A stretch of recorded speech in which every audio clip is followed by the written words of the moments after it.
Hi, welcome to Christian County Housewives. I'm Cammie, and this is our Gilgal series. When I had my first baby, nothing was like I thought it should be. He was born prematurely, and he was in the newborn intensive care for 8 days. When I finally got to see him, he had an IV in his head, he had tubes coming out everywhere, and I was only able to hold him for a few minutes at a time. When we were finally able to bring him home, he didn't eat like the nurses had got him to eat, he wouldn't sleep, and my body was completely unrecognizable. So I quickly slipped into, I don't know whether to call it the baby blues or postpartum depression, but all I knew was I was completely alone. And even though I had a supportive husband and a mom who would help me in any way that she could, she was here all the time, it didn't matter. All I knew is that I was the only person going through this. I didn't know anybody else. And I thought that if other women went through this, they would share that information and the whole human race would end because we would know better and we wouldn't get ourselves into this. When my friends started stopping by to see us at home, I hadn't showered. I always ended up in tears, and they started sharing with me their stories of how much trouble they had and the baby blues that they had been through. And I was completely shocked because I didn't know they had been through any of that. And I felt like I didn't even help them when they needed it.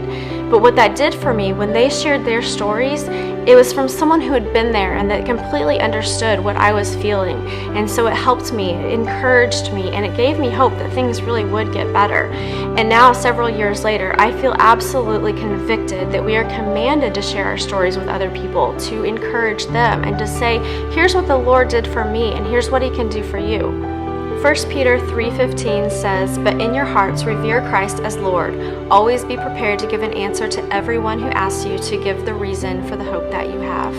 Sharing our accounts or stories of what the Lord has done is one way to fulfill this command. In the book of Joshua, there's a story about how the Lord got His people safely across the Jordan River. When they got across, the Lord commanded Joshua to have 12 men, one from each tribe, go back to the middle of the river and pick up stones and carry those stones to where they were going to stay that night at a place called Gilgal. There they built a physical remembrance of what the Lord had done for them because the Lord commanded them to do that. That way, whenever the children asked what those stones were for, they were able to tell them exactly how the Lord had seen them through. They had picked up those stones in the middle of the river, the path, the exact path that God had taken them through to get them to safety. The Lord set the example of how we are supposed to remember what God's done for us and share that with others.